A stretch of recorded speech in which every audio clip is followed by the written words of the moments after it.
About Emmanuel in the other room, he's from Nigeria. Does he speak English really well, or has it been totally culture shock for him? No, he does. He speaks pretty good English, and it's funny because he's from Nigeria, but he's spent the last I don't know how many months in England, right?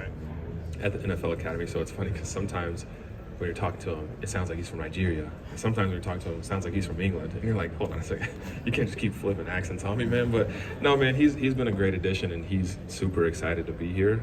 Super excited to learn from all of us, from coaches, and have some really good coaching in his career. I think it'll be great for him. But man, truly, like you said, you were in the other room, you heard me talk about it, but one of the most athletic people that I've ever met in my entire life. The way he moves, the way he jumps, runs, cuts, like all the different plays and catches that he makes are pretty crazy. So, man, once he figures out just the X's and O's and what it actually means to be a football player, then he'll be just fine. You might have mentioned it earlier, but how do you see your role kind of evolving this year compared to how it was last year? Yeah, just honestly doing whatever I can. I think that end of the day, obviously, all tight ends want to catch more footballs, right? We want to be third down targets. We want to be red zone targets, and that'll come, right? Like that'll be a part of the game for sure.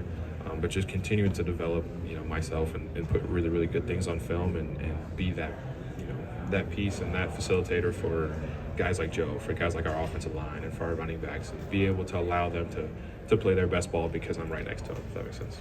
Your head coach is on the College Football Hall of Fame ballot. What do you know about his college career? Excuse me, sorry, one more time. Your head coach is on the College Football Hall of Fame ballot. What do you know about his career? Man, I know he's really good. I know he could spin it, and I know that, I've heard the whole Heisman candidate ballot race thing or whatever, and obviously that's the whole thing. But, man, won a lot of games and knows how to win, and I think that's something that he brought here is just that winning mentality. When you see these offense that he runs, can you just see that offensive mindset that he has brought into his coaching career? For sure, and I think that it's funny dealing with him and talking to him because, man, like I mentioned earlier, like you can just talk to him like a player, right? It's just like talking to one of my teammates, and that's the level of comfortability that we all have with him, is that he walks up to you and says, hey man, what did you see on that route or whatever? What was the front you saw? And I would explain to him just the same way I would explain to one of my buddies, and we could just talk ball. And I think that's super, super unique and super cool. Mark said when Coach Michael first came in, you guys believed that you could you could win and be successful. Now you guys expect to win and be successful. Yeah. How do you feel like that shift has been through the time under Coach Michael? It's a level of confidence, right? It's all about confidence in how we prepare and who we are, right? We all, in the past have believed that we could win. I think that as a competitor, as a football player, you go into every single game being like, oh yeah, we can win this game, right? Like they put their pants on the same way we do, which is true. But like there's a different level of confidence whenever you say I expect to win. That's me telling you like, hey, you're not winning the game, right? Like we're gonna win the game, and that's 100% not, arrogant, cocky, anything like that. It's truly just based on how much work we've put in and the level of talent that we have in this program and the amount of trust that we have in the coaches to be able to say that, yeah, we expect to win every single Saturday. When do you think that shift? Felt that shift? I don't think a specific moment. I think that you have some big wins, right? You have wins like LSU, wins like Florida, obviously wins like Alabama. We've been talking about that a lot today, but you have these obvious moments where it's like, wow, like there's no reason why we shouldn't expect to win every single week because we've proven that we can do it. So I guess moments like that. What advice would you give to like a transfer or a freshman coming in about what it takes to succeed in the SEC compared to other conferences? Man, find your way. I guess like understand who you are as a player. I think the moment that I understood, kind of what my role was on my team and how I fit into that and what I needed to do personally to get ready to fulfill that is when I kind of started having more success in the field. Not trying to be anybody that I'm not, just truly committing to my process and how exactly I get ready for a game has helped me kind of make strides on the field. And, it doesn't happen overnight. I think that's one thing I would tell a lot of young guys too, is that, I went through a period of time where, man, I didn't even know if I was ever going to touch the field, right? Like it was like, man, like, do I belong here? Like, did I make the wrong decision coming to a big SEC school? All these things, all these doubts that kind of enter your mind. And you just kind of eliminate them with work, man. You eliminate them with hard work and dedication and understanding that you just got to be patient. You just got to trust the process, and eventually, you'll get there because usually we do. I did. So. Was there a moment for you where it kind of clicked? So I started playing a lot of significant snaps in 2020, and actually had the conversation with my tight end coach at the time, was Joe Ostavet. had the conversation of like just felt weird about where I was, right? Didn't feel like not that I didn't belong, but just was having some confidence issues. Maybe I had a bad game or something, and he sat there and told me like straight up like, dude, you would never be here in a million years if you weren't meant to be here, right? Like you deserve to be here. You earned every right to be on the field. Go out there and play like it. And from that moment, I've never really doubted, whether I deserve to be there or not. What do you think No, McAllen seven Castles is can do for biggest. this offense this year, not only as a receiver but as a blocker as well? Just talk McAllen, sorry, one Yes. time. Yeah, what can he do for this offense as a receiver and blocker this year? Yeah, just adding, another element that can be super versatile, can be super multiple, like you're talking about, the way he blocks, the way he runs. One of the strongest tight ends that I've ever met in my entire life. I don't know what they were doing at UC Davis, but they lifted a lot of weights. But man, just super, super athletic, man. Jumps higher than everybody, benches more than everybody, like runs just as fast as everybody. So super excited to see what he's able to do. And I love the guy. Like, we have gotten along so well since he's been there. So super excited for him to kind of come along and be a part of the team.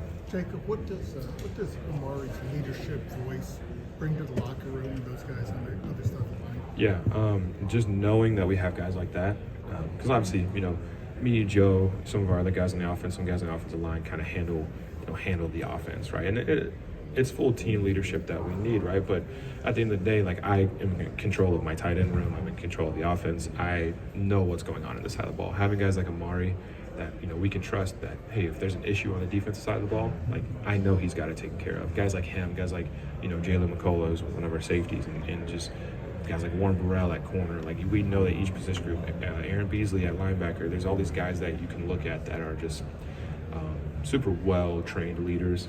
And Amari's definitely one of them. He wouldn't be here if he wasn't. Jacob, with all the challenges that student athletes have right now, NIL, gambling, mental health, transfer portal temptations, all that. Sure. What's the biggest challenge, do you think, to kind of help keep guys right that maybe needs the most repetition and attention to try to make sure guys stay right? I think if you focus every day, we call it keeping the main thing, right? There's all these distractions. There's all these different things that are trying to pull you different ways, whether it's NIL or like, obviously, like, women and going out and doing all these things that we really shouldn't be doing, gambling, like all these different things.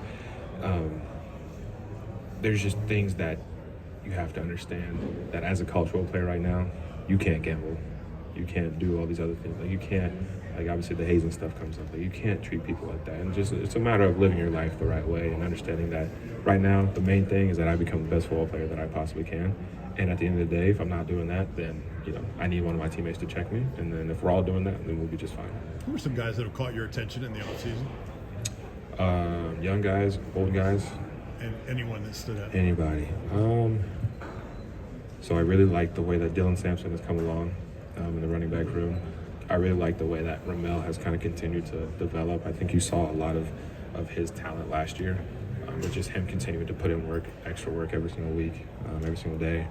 I mentioned earlier, really enjoying the addition of McAllen Castles to our room. Just kind of the personality that he brings to our room, and also having another guy that's in the same boat as me as far as being the old guy, I guess, in the room is definitely been really good. That Alabama rivalry has historically kind of gone with streaks. Yeah. A bunch of Alabama wins, a bunch of Tennessee wins. Yeah. Do you feel like Coach Heupel's got the program in a position where you could start running off a streak in that one? I mean, sure, I hope so, yeah, for sure. I think that, we were talking about earlier, like, we expect to win every game. And Alabama's no different. Alabama's, obviously an amazing program, amazing team, amazing talent. We're in the same boat. We're an amazing team, amazing talent, amazing program, have a lot of storied wins. Like, it's just a matter of who goes out there and wants it more on that day. You guys have talked about Coach Heupel came in his message was to kind of change the culture of the program. Yeah. What does that mean? How does that manifest itself? I think that means, nobody putting themselves above the program. Kind of starts with that.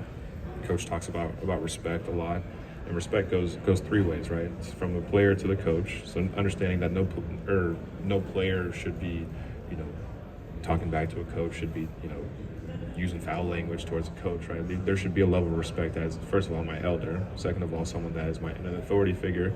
Third of all, someone that's trying to help me, right? All coaches are trying to do whenever they're, getting on your butt and correcting you or whatever. They're just trying to help you. They're trying to become the best player that you can be. So there's got to be, player to coach. There's also has to be player to player. So that means, like, I've got to respect Joe. Joe has to respect me.